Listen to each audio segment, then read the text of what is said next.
La vie nous réserve son lot de vagues, n'est-ce pas? Des tempêtes qui sont plus ou moins violentes. Et il nous arrive d'être au creux de la vague. La vie est ainsi faite. Il y a des moments où nous sommes en haut de la vague. Il y a des moments où nous sommes au creux de la vague. Il y a d'autres moments où c'est plus calme, où tout va à peu près bien, où tout va pour le mieux même, et où la vie suit son cours.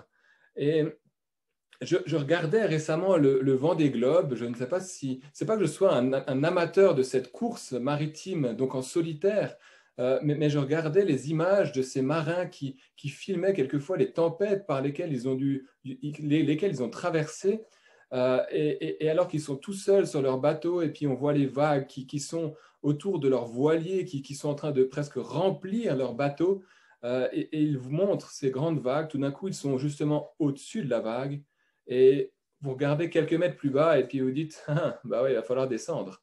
Et voilà que le bateau descend, et puis vous savez que quand il descend, il va remonter jusqu'à ce que la tempête se calme, et ainsi de suite. Enfin, pour moi, c'est absolument pas possible de faire cela.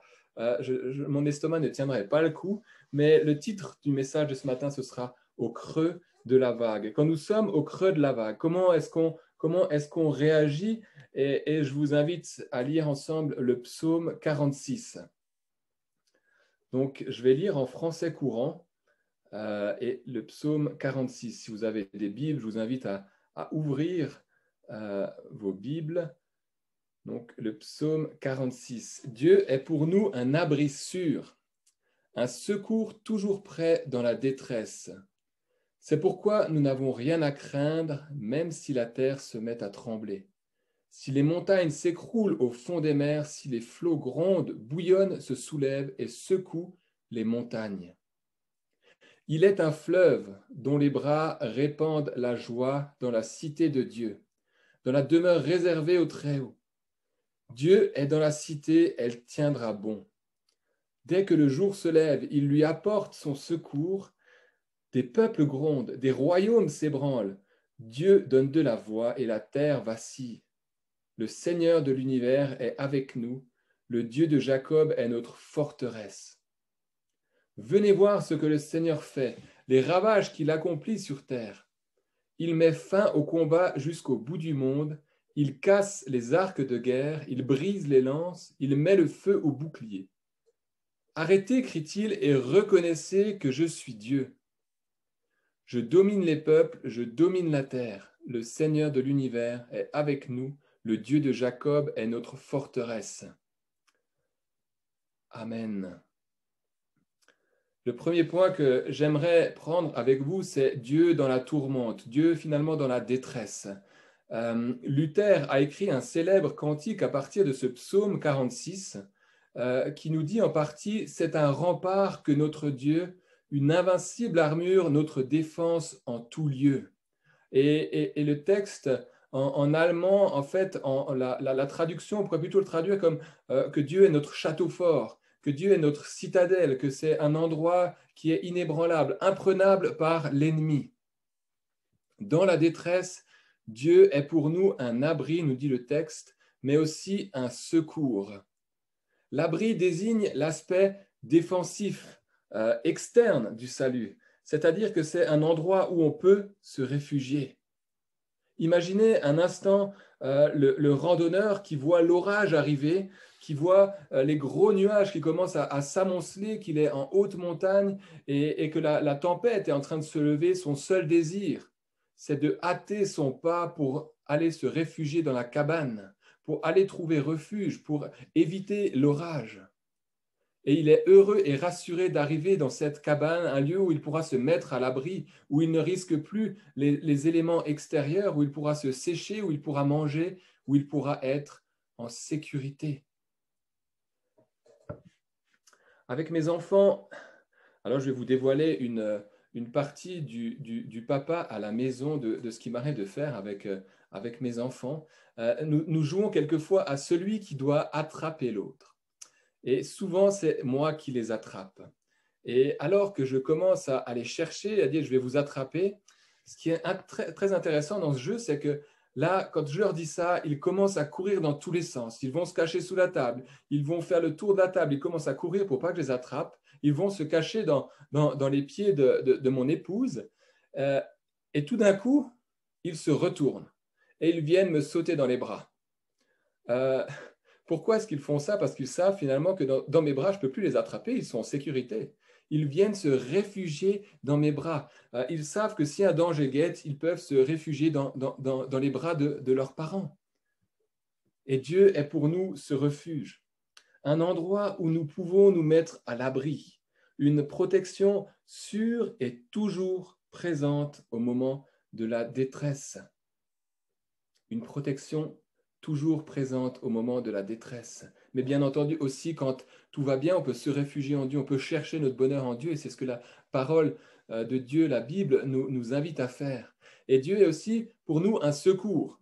Et il y a ici un aspect plus dynamique, en fait, de l'œuvre de Dieu.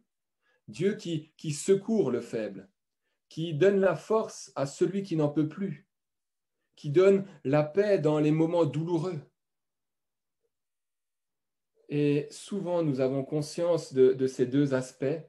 Nous saurions même donner de multitudes de versets concernant ce thème. Et je suis sûr que si je vous donnais la parole, vous pourriez me donner plein de versets concernant ce thème, que Dieu est un abri, que Dieu est un secours. La main de l'Éternel n'est pas trop courte pour sauver. Invoque-moi au jour de la détresse et je te répondrai, et ainsi de suite. Mais qu'en est-il lorsque la tempête se lève? Que nous nous retrouvons au creux de la vague. Dieu reste-t-il un abri théorique? Un abri, finalement, des versets que l'on sait, ou l'abri vers lequel nous courons nous réfugier? Un secours que nous appelons. Et souvent, lorsque nous passons par des moments difficiles, on a plusieurs attitudes. Et la première qui est, je pense, inhérente à la nature humaine, c'est qu'on peut s'enfermer tout d'abord dans un espèce de mutisme, en gémissant, en nous plaignant, en demandant mais pourquoi? Et lors d'événements difficiles, je pense que c'est presque normal de tout d'un coup se poser mais pourquoi? Mais Dieu désire en fait qu'on lève les yeux vers lui pour qu'on sorte rapidement de cette ornière.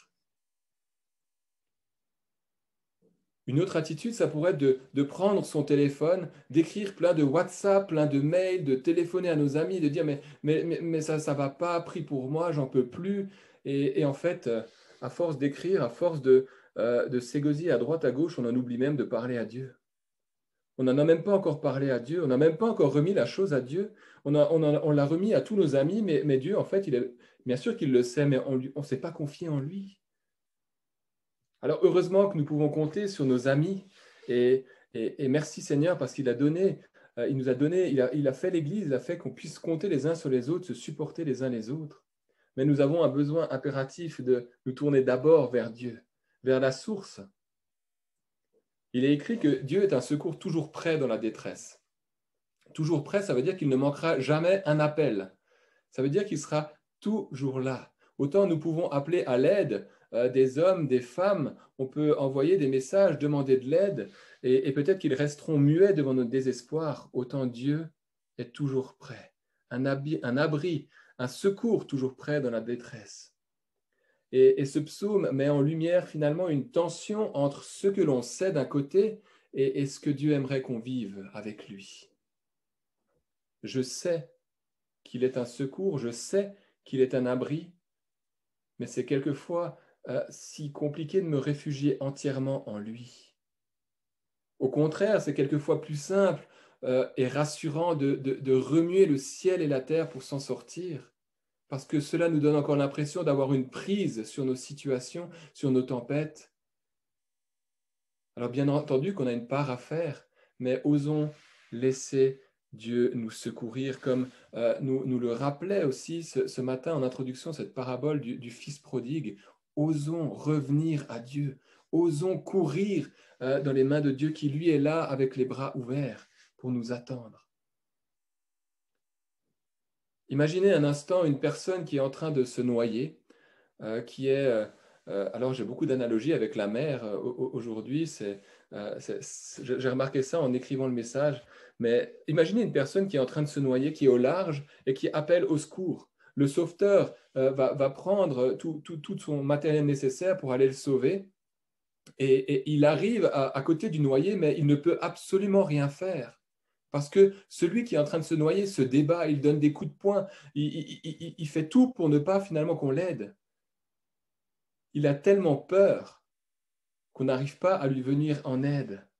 Et bien sûr que le sauveteur, s'il essaye de l'aider à ce moment-là, il va prendre un coup de poing, se retrouver lui-même assommé et couler le premier. Osons nous abandonner à Dieu. Et il arrive un moment où il est indispensable de lâcher prise.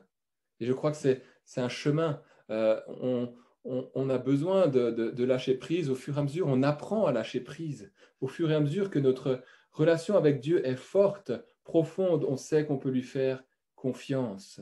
On sait qu'on peut se laisser aller entièrement dans ses bras et qu'il sera là pour nous. Parce que je sais que Dieu m'aime, qu'il est au-dessus de tout, je sais que je peux chercher refuge sans crainte vers lui. Et Dieu nous encourage à intégrer ce verset, cette vérité. Oui, Seigneur, tu es un abri, tu es un secours dans la détresse. Et nous encourage à venir à lui, même si aujourd'hui tout va bien, mais à apprendre à cultiver cette relation avec Dieu. Tout comme finalement mes enfants décident tout d'un coup de se réfugier dans mes bras quand je leur cours après. Ils viennent dans mes bras parce qu'ils savent qu'ils sont à l'abri. Osons courir vers Dieu. À combien plus forte raison, c'est notre secours, un abri dans la détresse. Et il y a un verset qui est très confrontant, le verset qui dit « c'est pourquoi nous n'avons rien à craindre », est plutôt, peut nous poser question, nous n'avons rien à craindre. Étonnant, n'est-ce pas? Comment réagissons-nous lorsque les flots de la tempête mugissent, lorsque la mer nous ballotte de tous côtés, lorsque la terre tremble? Je ne sais pas si vous avez déjà eu l'occasion de vous baigner dans l'océan, où il y a quand même des grosses vagues, et tout d'un coup de vous faire balayer par une vague, et voilà que vous essayez de vous relever, et puis une deuxième vague vous balaye, et au fur et à mesure, en fait, vous voyez la plage qui s'éloigne, et au fur et à mesure, vous allez vers le large, parce que vous n'avez plus de force, vous vous épuisez. Psaume 21:1, l'Éternel est ma lumière et mon salut, de qui aurais-je crainte? L'Éternel est le soutien de ma vie, de qui aurais-je peur? Nous sommes sur un chemin, et quand la crainte vient, remettons-la à Dieu avant tout. Vraiment qu'on puisse apprendre jour après jour, et c'est quotidien, et c'est chacun. Il n'y a pas, il n'y en a pas un qui dit « Ah ben de toute façon, moi j'ai acquis le stade, c'est bon ». On apprend jour après jour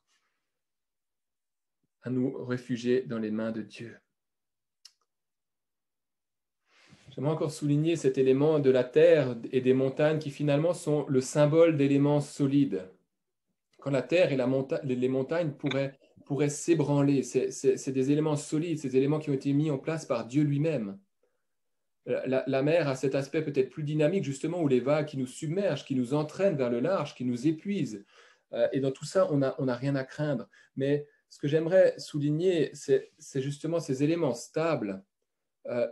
La question à se poser, mais qu'est-ce qui dans ma vie me semble stable et qui pourrait tout d'un coup vaciller ou me faire vaciller si je le perds? Quel élément finalement est pour moi quelque chose auquel je tiens plus que toute autre chose? Est-ce Dieu ou est-ce d'autres sécurités? Est-ce que c'est l'argent? Est-ce que c'est le fait d'avoir une maison? Est-ce que c'est le fait d'avoir un travail? Est-ce que c'est le fait d'avoir une bonne santé, d'avoir plein de relations, d'avoir la réussite? Quelles sont nos sécurités? Et est-ce que ces sécurités, finalement, si elles me sont enlevées, me feront complètement vaciller et perdre pied? Nous chantons souvent ce chant où je te donne ma vie, où oui, prends tout, Seigneur. Et je me pose souvent la question, mais est-ce que vraiment je suis prêt à tout te laisser? Est-ce que nous sommes prêts à tout lui laisser? La terre peut trembler.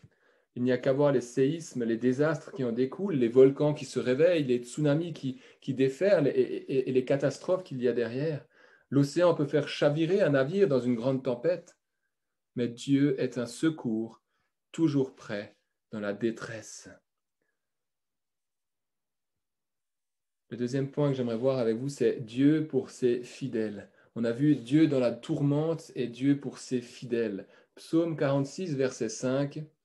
Il est un fleuve dont les bras répandent la joie dans la cité de Dieu, dans la demeure réservée au Très-Haut. Dans les versets précédents, les eaux mugissaient, étaient menaçantes, menaçaient de renverser le psalmiste. Et dans le verset 5, c'est un contraste qui est marquant. Tout d'un coup, justement, alors qu'avant l'eau était capable d'ébranler, dans les mains de Dieu, cet élément est un signe, ou plutôt symbolise la bénédiction. Le monde peut vaciller, les bruits de guerre peuvent arriver, et elles arrivent. Ils arrivent, pardon, ces bruits de guerre. Mais Dieu est dans la cité, et elle tient bon. La cité de Dieu tiendra bon, non pas parce qu'elle est forte, non pas parce qu'elle a une grande sagesse, parce qu'il y a des hommes avec une grande sagesse dedans, mais c'est parce que Dieu est en son sein, parce que Dieu est son fondement. Parce que Dieu, finalement, est notre fondement, nous tiendrons bon, parce qu'il est avec nous. Et cette notion de fleuve qui répand la joie dans la cité de Dieu est justement un signe de bénédiction, et on peut y faire un parallèle avec Apocalypse 22:1. Puis il me montra un fleuve pur d'eau vive, transparent comme du cristal, qui sortait du trône de Dieu et de l'agneau. Dieu est un fleuve d'eau vive pour ses fidèles. Et nous avons besoin de nous plonger dans ce fleuve, de chercher sa présence, d'aller constamment vers lui. Je vais vous donner encore un petit témoignage. J'ai toujours beaucoup aimé l'eau. J'aime me baigner, j'aime quand je suis à un endroit qu'il fait chaud et je sais qu'il y a un plan d'eau pas loin pour aller me rafraîchir. Et au contraire, quand je sais qu'il y a un plan d'eau et que je ne pourrais pas y aller parce que pour maintes ou maintes d'autres raisons, ça m'embête un peu. Et quand j'avais à peu près 6 ans, nous étions en vacances et nous avions la chance d'avoir accès à une piscine. Et un jour, alors que j'étais au bord de la piscine, mon papa, lui, il était dans l'eau et il me tendait les bras et puis il me faisait signe de venir pour que je puisse sauter dans l'eau. Et voilà que moi, je ne savais absolument pas nager, j'avais aucun cours. À 6 ans, on n'a pas encore été à l'école, à la piscine, et je me suis lancé, j'ai sauté dans l'eau. Je faisais complètement confiance à mon papa, je savais qu'il était là pour me rattraper. Mais imaginez juste un instant le choc quand ma maman m'a vu sauter dans l'eau. Elle était dans l'appartement 3 étages plus haut. Elle savait que je ne savais pas nager. Elle ne voyait pas mon papa qui était là prêt à me rattraper. Imaginez le choc. J'imagine qu'elle a blanchi d'un coup et tout d'un coup, elle a vu que mon papa était là. Elle a sans doute pu reprendre sa respiration. Mais quand je me suis lancé dans l'eau, j'ai commencé à nager comme le font, comme la nage des chiens, en battant des mains, en battant des pieds, en essayant tant bien que mal de tenir la tête hors de l'eau. Mais tout cela pour illustrer le fait que nous avons besoin de lâcher prise sur nos vies pour que lui les conduise toujours plus.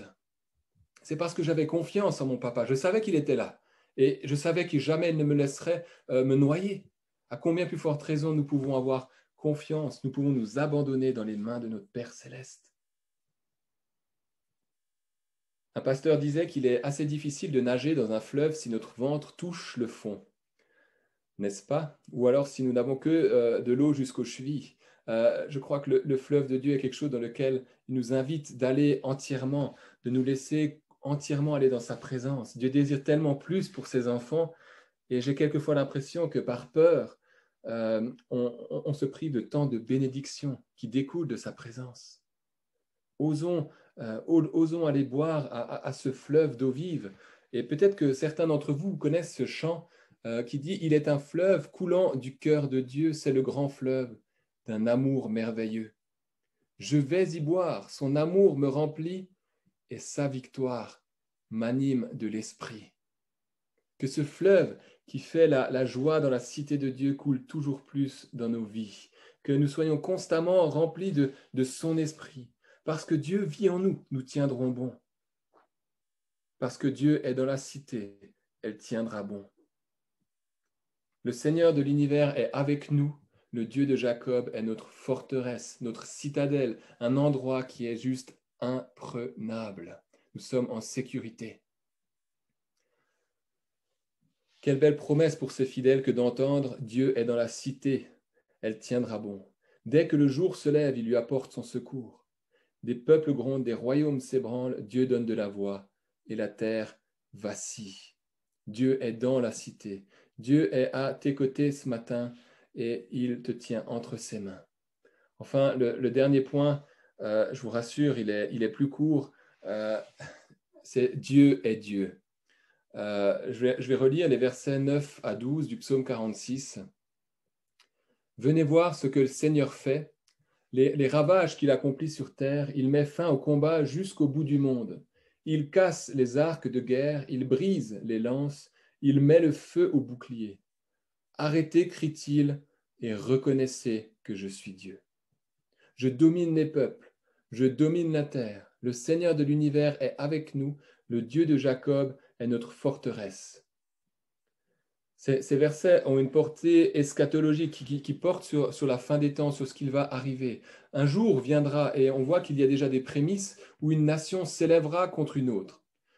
Tout cela est annoncé et ne doit pas finalement nous faire peur. C'est quelque chose qui va arriver.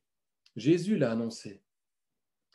Et certains, on voit que certaines nations veulent faire régner la paix. Ils vont signer des traités de paix d'un côté et de l'autre. Ce qu'il y a de plus étonnant, c'est que ces derniers vont s'armer au possible pour prévenir une éventuelle attaque. D'un côté, on cherche la paix et de l'autre côté, on s'arme pour pouvoir, tout d'un coup, si on nous attaque, répondre de la meilleure des manières, pour taper encore plus fort. Notre psaume annonce que c'est Dieu qui va mettre fin aux guerres. Il est notre paix. Il est Dieu. Arrêtez, crie-t-il, et reconnaissez que je suis Dieu. Et ce matin, ce cri résonne aussi pour finalement chacune de nos vies, dans nos situations respectives, dans nos défis de tous les jours, de reconnaître qu'il est Dieu. Peut-être d'arrêter de tourner en rond, de remuer ciel et terre, et de reconnaître qu'il est Dieu, de s'abandonner. C'est intéressant de voir que depuis une année bientôt, le monde s'est quasiment arrêté ou a fortement ralenti sa cadence, et tout cela à cause d'un petit virus. Ça va faire une année qu'on est dans cette pandémie qui dure et que le monde a ralenti la cadence. Le monde s'est arrêté de lui-même. Dieu domine les nations, Dieu domine la terre. Est-ce qu'il domine notre vie? Est-ce qu'il domine mes défis? Est-ce qu'il domine mes peurs? Est-ce qu'il domine mes angoisses? Je ne sais pas ce que le Seigneur dit à chacun d'entre nous ce matin, mais peut-être qu'il est temps justement de s'arrêter, de nous mettre devant Dieu et de reconnaître qu'il est Dieu, de plutôt que de chercher des solutions par soi-même, de dire, mais Seigneur, tu es souverain. Qu'est-ce que je dois faire? De le laisser œuvrer, de mettre de côté peut-être nos ambitions personnelles, tout ce qu'on a envie de faire et de lui demander, mais Seigneur, qu'est-ce que toi tu veux que je fasse? Ça me fait penser qu'à une époque de ma vie, quand j'étais, je pense, à peu près adolescent, j'avais cette tendance de faire les choses, de me dire, je vais faire ce projet, je vais faire cela, et puis après je disais, Seigneur Jésus, merci parce que tu bénis.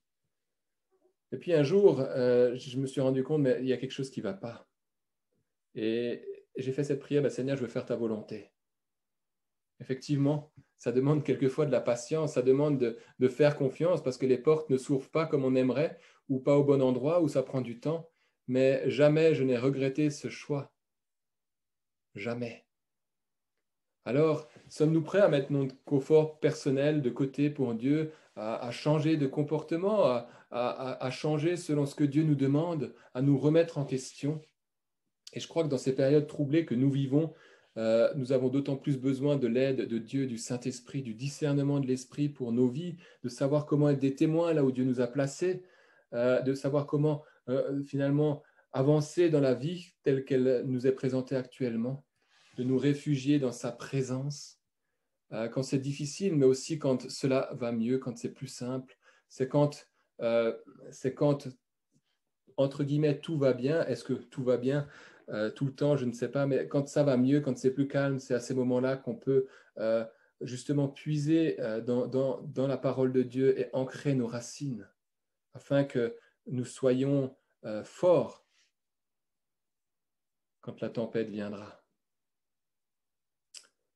Alors, il y a plusieurs encouragements pour nous ce matin qui sortent de ce psaume. C'est que Dieu est cet abri. Il est là, toujours prêt. Il est là présent. Il attend juste qu'on vienne à lui.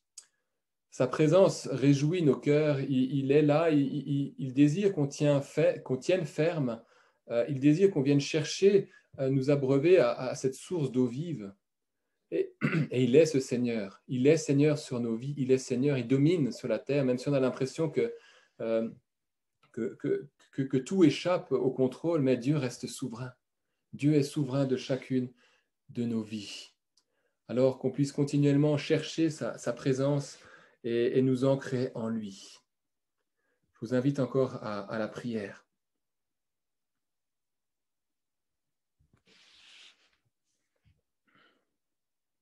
Seigneur, merci pour ce psaume.